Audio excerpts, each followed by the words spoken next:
Hey everyone, ready for a deep dive into something really fascinating? Today, we're going to explore Theosophy. Ah, Theosophy, yeah. It's a spiritual movement that emerged in the late 19th century. Right, and it's not just some dusty old philosophy. It blends religion, philosophy, and science in a way that still resonates with people today, right? Absolutely. People searching for meaning, trying to understand the divine and how we're all connected. It's still very much alive. So our guide for this deep dive is an article called Theosophy, Analysis of its Origins, Principles, and Historical Impact from a website called The Spiritual Seek. Great article. It's a good starting point because it takes us through the history, the main ideas, and even touches on a related movement, anthroposophy. Sounds like a packed deep dive. By the end, I hope we all have a solid grasp of what Theosophy is all about. I think so, yeah, and maybe how it connects with your own, personal beliefs. Right, so let's rewind back to the beginning. The Theosophical Society, founded in 1875, right? 1875, yep. New York City. New York City.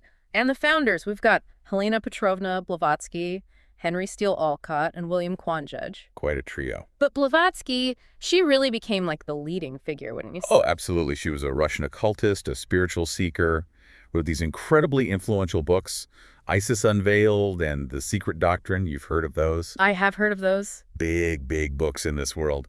Blavatsky, she was a bit of a rebel, challenged the scientific and religious norms of the time. Oh, yeah, I bet. She believed that ancient wisdom traditions, held deeper truths about the universe, truths that had been lost or forgotten along the way. Like she was tapping into something that had been buried, almost. Yeah, exactly. So the Theosophical Society, they had some pretty big goals, right? Oh, for sure.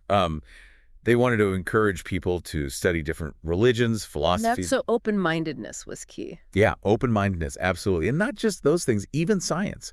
They were interested in, the unexplained laws of nature, things we might even call psychic abilities today. Ooh, interesting. And how those connect to human potential. So basically, they were saying, let's look beyond what we think we know. Yeah, and see what else is out there, what's possible. And their third big goal. Yes. The promotion of universal brotherhood, this idea that at a deeper level, we are all connected, no matter where you come from, what your background is. In a world that often feels so divided, that's such a powerful message. It is. And, that concept of universal brotherhood, it's actually one of the core principles of Theosophy. Okay, so we're going to dive into that and other key principles coming up. We will, yeah. But first, I got to ask you about this evolution of the soul thing. Ah, yes. That's a big one in Theosophy, right? It is. Well, Theosophy teaches that the soul goes through a process, right? Growth and development. And this happens across multiple lifetimes. Ever heard of reincarnation? Yeah, the idea that we're born again and again. Exactly. So Theosophy looks at reincarnation as this grand journey. The soul is gathering experiences, learning valuable lessons in each life. So it's not just one and done. There's a bigger picture, a continuing story. A continuing story. And here's where it gets even more interesting. Karma. Okay, karma. Plays a key role. Your actions in this life, they're creating ripples. Ripples. Yeah, that influence not only your future experiences, but also, get this, the well-being of others. Wow. So that makes you think twice about the choices you make every day, huh? Like everything's connected. Everything's connected. And then on top of that, there's this idea of spiritual hierarchies. Imagine beings on a higher plane of consciousness. Okay, give me an example. Angels. Ascended masters. Ascended masters. Who are those, by the way? Oh, they're like highly evolved beings who, according to Theosophy, have moved beyond our physical limitations. Okay. And they continue to guide humanity from the spiritual realms.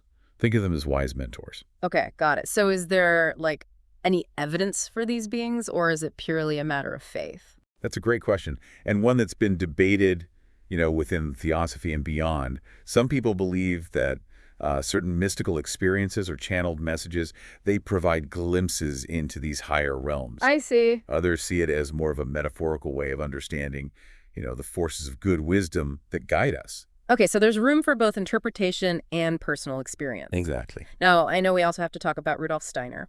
This Austrian philosopher, he was initially part of the Theosophical movement, but then he went on to create something called anthroposophy. Yeah, Steiner's a really fascinating figure. He was drawn to Theosophy, but he felt like something was missing. Okay, what was missing?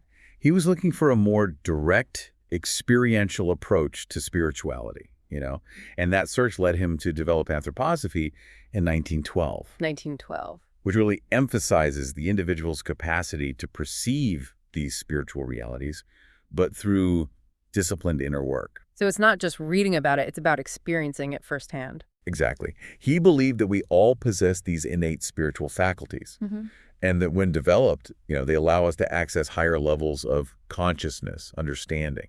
How would someone go about developing these faculties? Like, what does that look like in practice? Well, one of his most significant contributions, I think, is this concept of spiritual science. Spiritual science. Okay. So it's a methodical approach to exploring spiritual realities, similar to how scientists study, the natural world. So there's a process, a method. Yeah, it's not just blind faith, right? Yeah. You're inquiring, investigating. Steiner was a big proponent of using disciplined exercises, meditation, to really refine perception and engage with those subtle spiritual dimensions. Okay, so that's fascinating to me because it makes spirituality feel more accessible. Yeah. Like something you can actively work towards. Right. It's not just something that happens to you, you can actually cultivate it. And his influence didn't stop there. He also applied his spiritual insights to other fields, like education and even agriculture. Yeah, I've heard about Waldorf school. Waldorf schools, exactly. And how he connected spirituality to farming. It's pretty intriguing. Yeah, we'll definitely get into that. Yeah, let's. But for now, I want to shift gears a bit and talk about, the bigger picture. How has Theosophy impacted modern spirituality as a whole? That's a great question. It's fascinating how Theosophy, it kind of laid the groundwork for so many spiritual ideas that are, popular today. Even though the Theosophical Society itself, it experienced a bit of a decline in the early 20th century. Its impact, though, undeniable. Yeah, I mean, when you look at the New Age movement, for example, you see those theosophical ideas kind of woven throughout. Like, they planted the seeds for this more individualized, open-minded approach to spirituality. Hit the nail on the head. Reincarnation, karma, the interconnectedness of all beings. All big theosophical ideas. Huge. And now they resonate with all sorts of spiritual seekers. That eclectic, inclusive approach really paved the way for the New Age movement to embrace this wide range of spiritual practices and traditions. So instead of saying, this is the one right way, Theosophy was more like, hey, explore different paths and find what works for you. Exactly. Like try a little bit of everything and see what nourishes your soul. I like that. But of course, no movement is without its critics. Some people argue that Theosophy's eagerness to blend different beliefs can sometimes lead to maybe a delusion or misrepresentation of those traditional teachings. I can see that. It's like trying to mix all your favorite foods together. Sometimes it works, and sometimes you just end up with a mess. A mushy mess, yeah.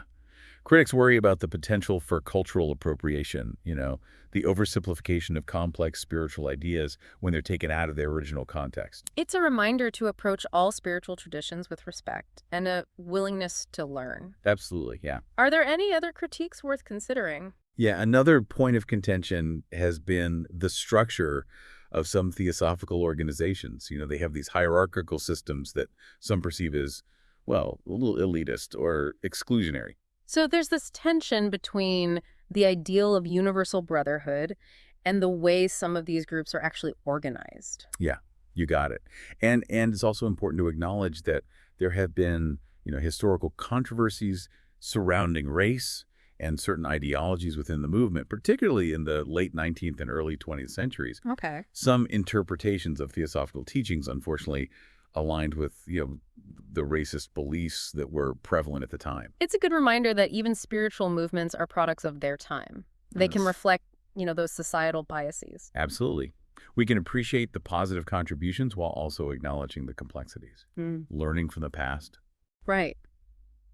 With all that said, though, Theosophy's influence on modern spirituality is pretty undeniable. I mean, those core principles, universal brotherhood, evolution of the soul, the pursuit of spiritual knowledge, they still resonate with so many people. They do, and it's fascinating how those ideas have filtered into all sorts of contemporary movements, like, those advocating for social justice, environmental protection, personal growth. It's like Theosophy planted these seeds that have blossomed in all these different directions. It's true, and that emphasis on connecting science, spirituality, and philosophy, This really paved the way for a more holistic understanding of knowledge. Think about, mindfulness, holistic healing.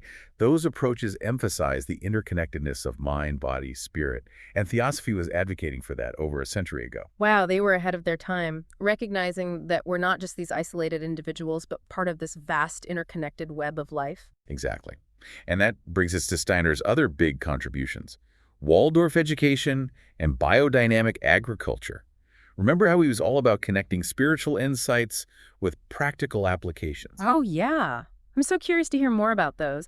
Let's start with Waldorf education. What makes it so different from, conventional schooling? Well, Steiner believed that education shouldn't just be about, stuffing kids' heads with facts and figures. Right. It should nurture the whole child, their intellectual, artistic, and practical abilities. So it's not just about book smarts. They're trying to cultivate creativity and like a well-rounded individual. Exactly. Waldorf schools, they prioritize hands-on learning, creative expression through arts and music, and fostering this strong sense of social responsibility. That sounds amazing, especially compared to, the emphasis on standardized testing and rote memorization that we often see. It's a different approach. And then there's biodynamic agriculture, which is, well, it's like applying those same holistic principles to farming. Okay, so how does spirituality play into growing food? I'm intrigued.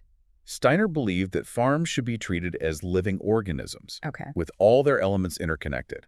Biodynamic agriculture emphasizes working in harmony with nature's rhythms, using special preparations to enhance soil fertility, viewing the farm as this self-sustaining ecosystem. So it's about a lot more than just maximizing those crop yields. It's about creating a healthy, balanced relationship between humans and the natural world. You got it. Yeah. And it ties back to that core theosophical principle of interconnectedness, recognizing that everything is intertwined and affects everything else. That makes a lot of sense. It's like a beautiful, intricate dance between the spiritual and the practical, weaving them together in a way that benefits, both people and the planet. Exactly. And it speaks to the lasting legacy of Theosophy, this willingness to explore big ideas, connect these seemingly disparate fields, and ultimately find ways to live more meaningful and connected lives. So we've covered a lot of ground, huh?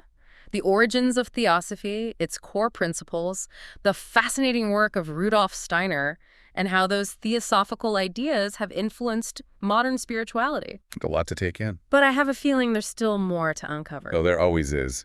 We're going to wrap up this deep dive soon, but we'll leave you with some, some thought-provoking questions to ponder as you continue exploring Theosophy and its relevance in the world today. Okay, I'm ready for those questions. What do you have for us? Okay, so we're back. Ready for those thought-provoking questions you mentioned? Well, I keep coming back to this idea of universal brotherhood. It's such a powerful concept, especially like in today's world. It really is. I mean, with all the conflicts and climate change, social divisions, the idea that we have this shared humanity, this spiritual connection, it feels more relevant than ever, right? Exactly. So here's a question for you and for everyone listening. What if we actually tried to apply that principle, of universal brotherhood to those very challenges? Okay, I'm listening. How might it change our perspective, our actions? It's a big question. It makes me think about how often we get so caught up in our differences, nationality, religion, political views. But what if we could, look beyond those surface level things and see that spark of divinity within each other, that shared essence that unites us all? That's the heart of it, right? Theosophy pushes us to see that interconnectedness. You're not just an isolated individual, you're part of this greater whole. We're all in this together, as they say. Yeah, exactly. But Theosophy takes a step further, right? Suggesting there's this spiritual dimension to that interconnectedness. Okay, yeah, that makes sense. So if we could really grasp that idea, really internalize it, imagine how it could transform our approach to these global issues. Yeah. Instead of approaching problems from a place of fear and division, we might start to see things through this lens of compassion, cooperation. It's like shifting from an us versus them to a we mentality. Exactly. And I mean, that could lead to some pretty incredible solutions, right? It could. Solutions that benefit everyone, not just a select few. That's what I find so inspiring about Theosophy. It challenges us to think differently, to expand our consciousness, to consider new possibilities for ourselves and for, humanity as a whole. Exactly. So as we wrap up this deep dive, I encourage everyone listening, keep exploring these ideas, dive deeper into the world of theosophy, maybe read some Blavatsky or Steiner, or explore other spiritual traditions that resonate with you. And remember, theosophy is not about blind faith or rigid doctrines. It's about seeking truth, cultivating wisdom, embracing that beautiful interconnectedness of all life. I love that. It's an invitation to go on your own journey, self-discovery. Who knows what amazing insights you might find along the way. Beautifully said. And on that note, we'll wrap up our deep dive into theosophy. We hope you found this exploration as enriching and thought-provoking as we have. Until next time. Keep seeking, keep learning, and keep diving deep.